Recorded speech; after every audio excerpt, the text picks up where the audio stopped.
네, 오늘의 말씀은 시편 82편 1절에서 8절까지의 말씀입니다.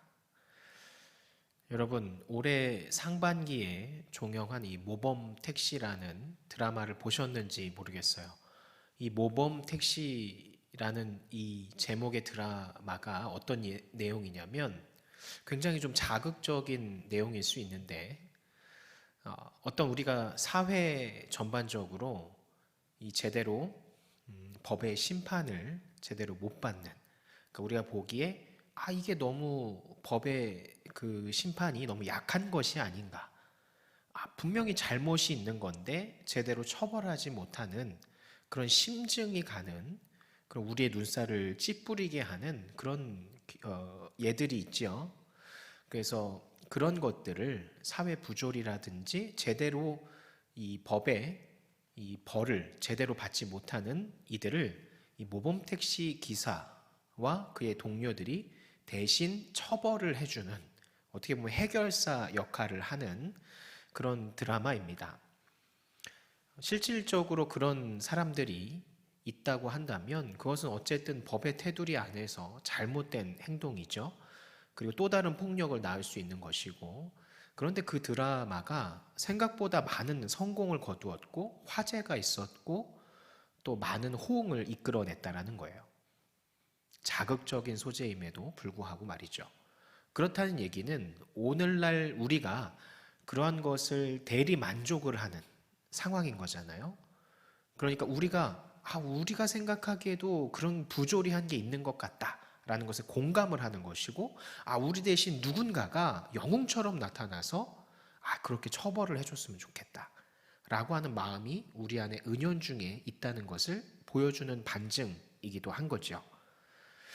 오늘날에는 그만큼 사회 부조리라든지 그리고 제대로 이 법의 그 심판을 제대로 받지 못하는 그런 경우들이 생각보다 많다라는 것을 보여주는, 그런 것을 비꼬는 그런 예가 된다고 할 수 있습니다. 그래서 오늘 본문에도 이 사회 부조리라든지 이 사각지대에 놓인 사회적 약자들에 대한, 그리고 그것을 제대로 다스리지 못한 그런 이들에 대한 이야기가 오늘 시편에 나오게 되죠. 오늘 본문은 시편 82편인데 이 시편 전체의 역사적인 배경은 굉장히 다양합니다. 각 시편별로 역사적 배경, 인물 배경 모든 것들이 다를 수가 있고요. 그래서 다윗과 이 솔로몬 시대인 이스라엘의 왕정 초기 전후부터 포로기 시대 이후까지 아주 다양합니다. 그 중에서도 특히 이 시편 82편은 굉장히 난해한 이 부분인데, 본문에 이 역사적 배경이 되는 근거가 부족해서 그 기원 연대를 측정하기가 정말 어려운 시편입니다.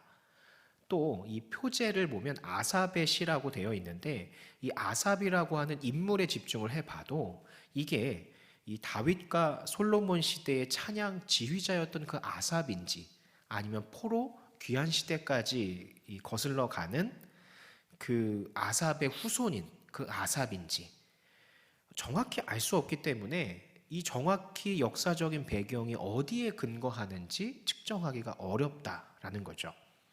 그럼 이 시편 82편을 우리는 어떤 배경을 가지고 이해를 해야 하냐면, 바로 이 본문 자체의 특징, 본문 자체가 포괄적으로 이야기하고자 하는 것이 무엇인지를 가지고 우리가 이해할 필요가 있다는 거죠. 어떤 배경을 통해서 이것은 이런 의미일 것이다 라는 것이 아니라 이 시편의 내용 자체, 이 시편의 시의 특징 자체를 가지고 우리가 최대한 이해를 할 필요가 있다라는 거예요.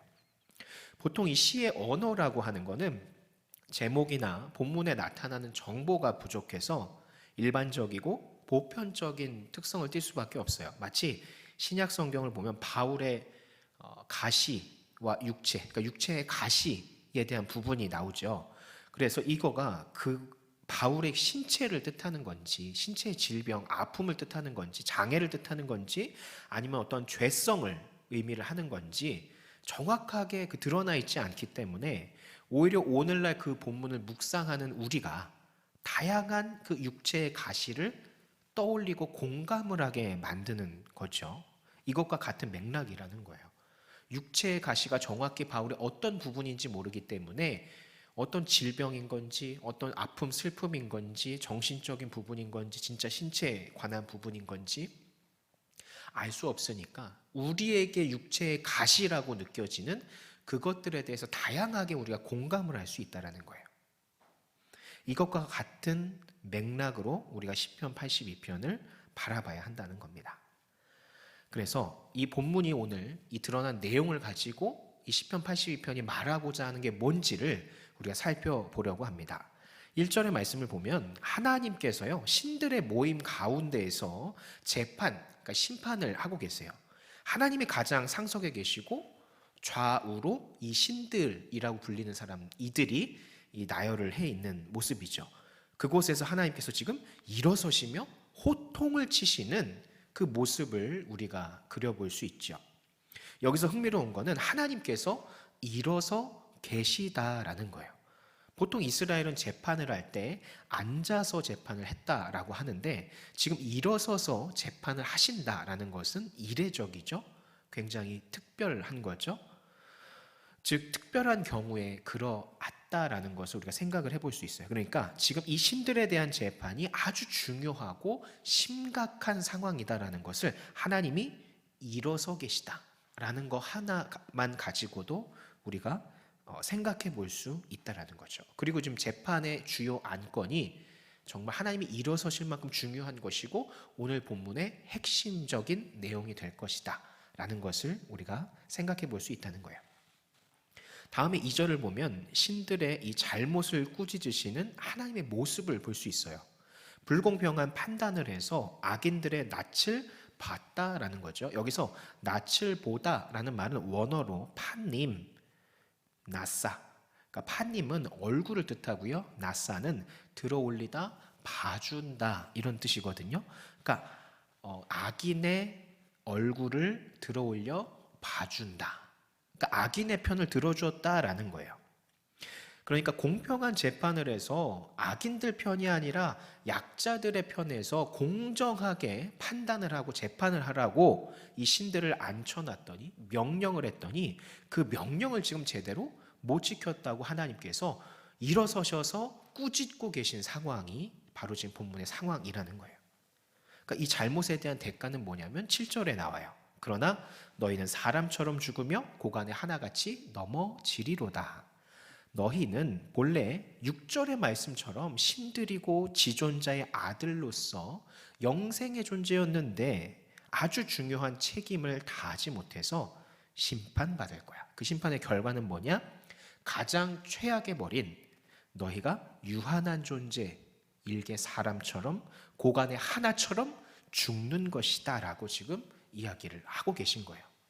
그러니까 영생을 가진 신적 존재에게 아주 큰 형벌은 뭘까요?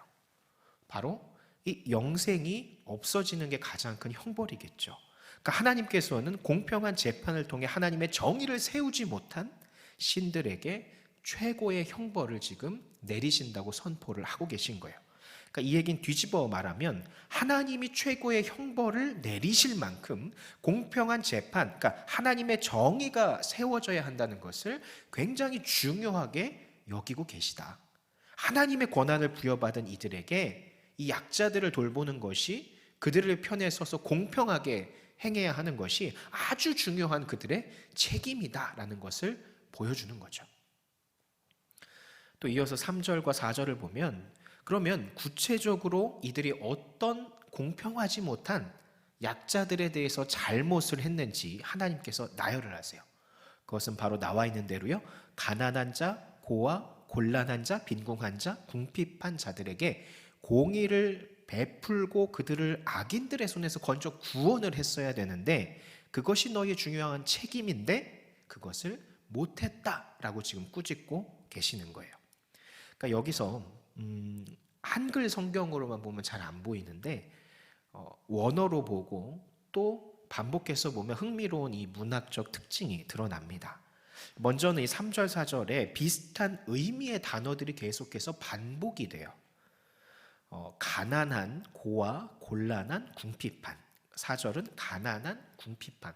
3절과 4절에 굉장히 궁핍하고 가난하고 빈곤한 잘 안 된 그런 안타까운 그 비슷한 의미의 단어들이 반복이 되고 있죠. 여러분, 우리가 누군가한테 조언을 하고 뭐 부탁을 하고 할 때 반복을 해서 말을 하는 경우가 있잖아요. 왜 우리가 반복해서 계속해서 이야기를 할까요? 우리들의 자녀들에게, 아니 부탁을 하는 사람들에게? 바로 강조하기 위해서죠. 이거 잊으면 안 돼. 내가 지금 말하는 거 반드시 기억해야 돼. 이대로 꼭 해야 돼. 라고 반복해서 이야기를 하잖아요. 바로 그거예요. 하나님께서도 사회적 약자들에게 공의를 베풀고 그들을 돕는 게 아주 중요하다라는 것을 지금 강조하고 계시는 거예요. 그리고 3, 4절에 또 다른 특징이 있는데, 이 동사를 살펴보면 동사라고 하는 것은 뭐뭐다, 뭐뭐하다 이렇게 끝나는 단어들을 우리가 동사라고 하죠. 공평하게 하다, 공의를 베풀다, 구하다, 건져내다 이렇게 3절, 4절에 이어지는데, 이것을 원어로 제가 한번 읽어볼게요. 공통점이 있습니다. 쉬프트, 하츠다이쿠, 팔투, 하칠루. 끝에가 뭐로 끝나죠?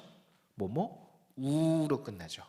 그러니까 운율을 맞춘 거예요. 우리가 시를 배울 때 끝에가 어떤 모음으로 같이 끝나거나 같은 단어로 끝나고 운율을 맞춘다라고 하거든요.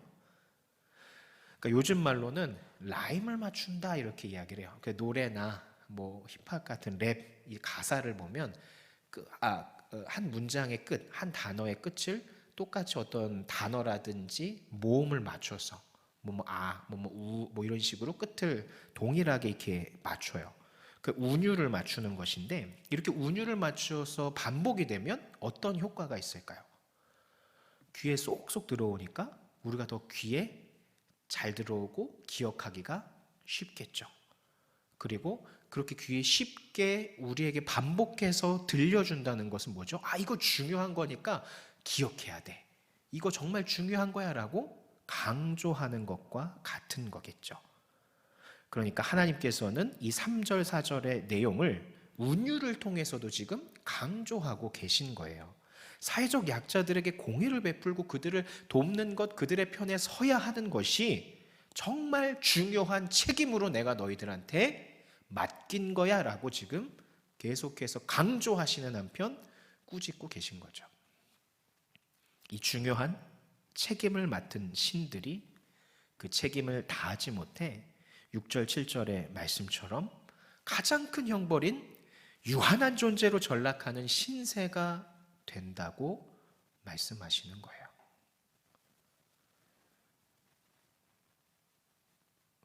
이어서 오늘 말씀의 가장 핵심이 나옵니다. 5절, 이 말씀, 그들은 알지도 못하고 깨닫지도 못하여 흑암 중에 왕래하니 땅의 모든 터가 흔들리도다. 그러니까 신들이 책임을 이행하지 못한 결과입니다. 하나님으로부터 권한을 부여받은 신들이 알지도 못하고 깨닫지도 못하여, 이 말씀처럼 정의를 이루는 데 필수적인 도덕적인 지각 자체가 없어서, 그러니까 뭐가 옳고 그른지를 판단조차 못하는 아주 바보 같은 그런 도덕적인 생각조차 없어서 그들이 흑암 중에 왕래하니, 흑암 중에 왔다 갔다 하는 것처럼 지금 우왕좌왕하면서 헤매고 있다라는 거예요. 무엇이 하나님이 원하시는 것인지, 하나님의 도덕적인 정의가 세워지는 것인지 그 옳고 그름을 구분하지 못해서 이랬다가 저랬다가 지금 막 갈팡질팡하고 있다는 거죠. 그리고 이것으로 인해서 땅의 모든 터가 흔들린다. 하나님이 창조 질서 속에 두신 도덕적인 원리, 도덕적 기초가 흔들리는 결과를 초래했다. 하나님이 이 땅을 창조하셨을 때 원칙으로 세우셨던 도덕적인 기초, 무엇이 옳고 무엇이 그른 것인가, 이것에 대한 기초를 지금 송두리째 흔들고 있다. 무엇 때문에?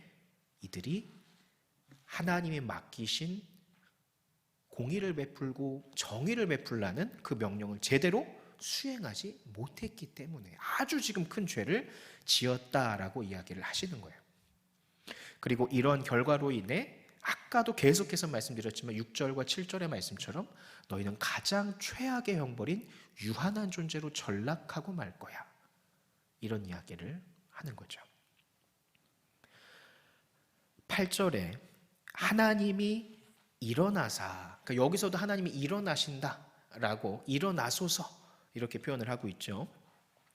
그러니까 여기서도 지금 굉장히 중요한 부분을 이야기할 것이다 라는 것을 우리가 암시할 수 있어요.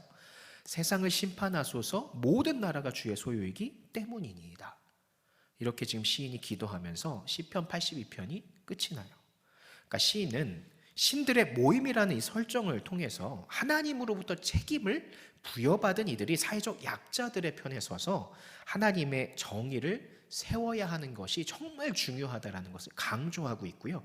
그 책임을 다하지 못해서 벌어지는 이 불의한 상황들에 대해서 우주의 창조주시고 세상의 통치자이신 하나님께 제발 이 상황을 타게 해주시고 직접 저들을 심판해 주십시오라고 지금 탄원을 하고 있는 거예요. 간청을 하고 있는 거예요. 이 사회적 약자들이 괴롭힘을 당하고 제대로 대우받지 못하고 하나님의 그래서 정의가 제대로 세워지지 못하는 이 상황에 대해서 하나님의 권한을 부여받은 저들을 제대로 그것을 수행하지 못한 저들을 심판하여 주시옵소서 라고 강력하게 요청을 하는 거죠. 여러분, 그렇다면 이 오늘의 말씀이 우리에게 의미하는 게 뭘까요? 먼저는 본문에서 이 책임을 부여받은 이들이라고 하는 이 신들 있죠. 이 신들이 중요한 해석의 관건인데, 그러면 여기서는 신들이면 우린 인간이잖아요. 그럼 이게 오늘 우리와 무슨 상관이 있을까? 신들은 신들의 세계인 것이고 우린 인간들이기 때문에 우린 인간들의 세계에서 이야기를 해야 되는데 저들이 잘못한 것과 우리가 무슨 상관이 있을까? 이런 생각을 해볼 수가 있겠죠. 고대 근동에서는요, 하늘에서 이루어진 일이 땅에서도 이루어진다, 그대로 이런 사상이 있다고 해요. 그러니까 주기도문을 보면 하늘에서와 같이 땅에서도 이루어지게 하소서라는 문구가 있죠. 기도문이 그 사상이 들어가 있다라는 거예요. 그러니까 하늘에서 벌어진 일들이 땅에서도 그대로 이루어질 것이다 라는 믿음이 있었다라는 거죠. 그러니까 그렇다면 하나님께서는 신들에게 책임을 부여하셨는데 땅에서는 그 책임이 누구를 통해 부여될까를 한번 우리가 생각해 볼 필요가 있죠. 하늘에서와 같이 땅에서도 이루어지는 것이니까 천상계 하늘에서는 신들, 이들은 나중에 설명드리겠지만 보통 천사들로 많이 해석을 합니다. 이 천사들에게 권한을 부여하셨는데 이 땅 가운데는 그 권한을 누가 행세하냐는 거예요. 그것은 세상의 왕이나 통치자와 같은 인간 세상의 대행자들이겠죠. 그러니까 본문에서는 신들에게 그 책임을 부여하셨지만 실제로 이 땅 가운데 그것을 실행하는 이들은 인간 대행자일 수밖에 없다는 거예요. 그러므로 마땅히 신들이 심판을 받으면 그 실행자인 인간 대행자도 대리인이기 때문에 심판을 받을 수밖에 없게 된다는 거예요. 그럼 여기서 중요한 것은 인간 대행자가 누구를 가리킬 것인가? 이것이 중요하겠죠. 그것은 바로 저와 여러분인 오늘날에는 예수 그리스도를 믿는 그리스도인이 바로 우리라고 하는 거예요. 창세기 1장 26절을 보면 하나님이 이르시되 우리의 형상을 따라 우리의 모양대로 우리가 사람을 만들고 그들로 바다의 물고기와 하늘의 새와 가축과 온 땅과 땅에 기는 모든 것을 다스리게 하자 하시고, 여기서 형상이라고 하는 단어는 원어로 젤렘이라고 하죠. 이 젤렘은 누구누구를 대리하는 형상을 뜻합니다. 그러니까 사람은 하나님의 대리자로서 이 피조세계의 한가운데 있는 거예요. 그리고 대리인이라는 것은 책임도 동반하게 되죠. 그래서 그리스도 예수를 믿어 하나님의 자녀가 된 우리는요, 한편으로는 하나님의 대리자로서 이 세상의 대리자가 된다라는 겁니다. 그러므로 하나님의 형상대로 지음받은 하나님의 대리인으로서 우리는 마땅히 하나님의 정의를 세우는 일에 책임을 다해야 할 줄 믿으시기 바랍니다. 그렇다면 하나님의 정의를 세우는 것은 구체적으로 무엇인가? 이 부분이 바로 결론에 해당되겠죠. 여러분, 팀 켈러 목사님의 정의란 무엇인가? 라는 책을 보면 그 목사님은 단도직입적으로 이렇게 말씀하세요. 이제 교회만이 누리는 샬롬은 집어치워라. 그러면서 하나님이 연약한 자들에게 관심을 갖고 계시니 우리도 연약한 자들에게 주목해야 합니다 라고 이야기하세요. 그러니까 개인 구원과 이웃을 위한 기도에만 열중했던 이 시대의 그리스도인들에게 조금 더 나아가서 실질적인 도움을 통해 그들을 사랑하는 이 행동을 통해서 더 믿음의 실천, 순종을 더 요구를 하는 거죠. 이와 같은 그의 외침은 우리로 하여금 한편으로 약간 부끄러운 생각을 갖게 만들죠. 예수를 믿는다면서, 하나님의 자녀라면서 하나님이 강조하시는 약자들을 위한 정의를 세우는 일은 실제로 등한시하지 않았나 하는 그런 자책, 그런 회개, 되돌아보는 모습을 우리에게 생각나게 한다는 거예요. 하루가 멀다 하고요, 우리 주변을 한번 둘러보세요. 온통 뉴스가 학교폭력, 직장 내 괴롭힘, 빈곤의 문제를 겪는 이들, 질병으로 고통받으면서도 지원을 받지 못하는 사각지대에 놓인 사람들, 차별받는 이들, 억울하게 고통받는 사람들이 서두에서도 말씀드렸지만 그 모범택시라는 드라마에서 막 사회가 열광을 할 정도로 실제로 우리 주변에 정말 약자들이 많이 있다는 거예요. 그런데 우리는 실제 그 약자들을 바라보면서 무엇을 했냐라는 거예요. 하물며 그들을 위한 기도라든지 그들을 어떻게든 좀 도울 수 있는 방법을 우리가 실제로 해봤든지 아니면 생각이라도 한번 해봤는지 우리가 한번 생각해 봐야 한다는 거예요. 여러분, 하나님은 하나님의 정의가요, 하나님의 형상, 하나님의 대리인인 우리를 통해서 세워지기를 원하세요. 이 세상에서 고통받는 연약한 자들을 사랑으로 돌보는 것을 통해 하나님의 정의가 세워지기를 바라신다는 거죠. 팀 켈러는 정의란 사랑으로 열매 맺는 정의가 진짜 정의라고 이야기합니다. 그러니까 온전한 사랑과 정의가 함께 할 때 진정한 하나님의 정의가 세워진다라고 이야기를 하는 거죠.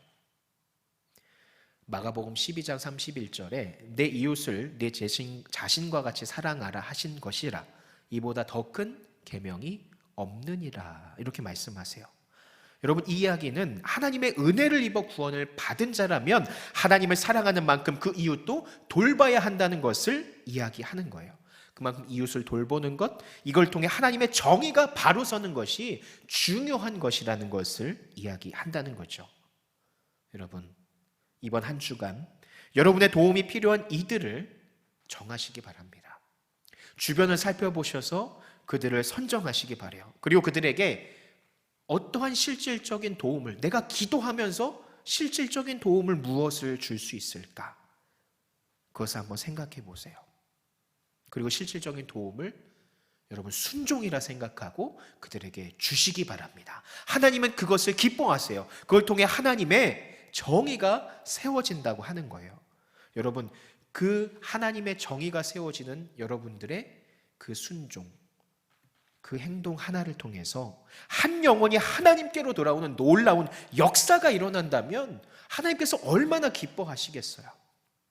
주저하지 마시고요, 여러분의 물질, 재능, 시간 무엇 하나 아끼지 마시고 그들에게 투자하시기 바랍니다. 하나님은 이처럼 복음을 위해, 하나님의 정의를 위해 자신의 걸 아끼지 않고 투자하고 구하는 이의 음성에 철저하게 응답하시고 하나님의 나라를 이루어 가신다는 사실을 믿으시기를 예수님의 이름으로 축원합니다.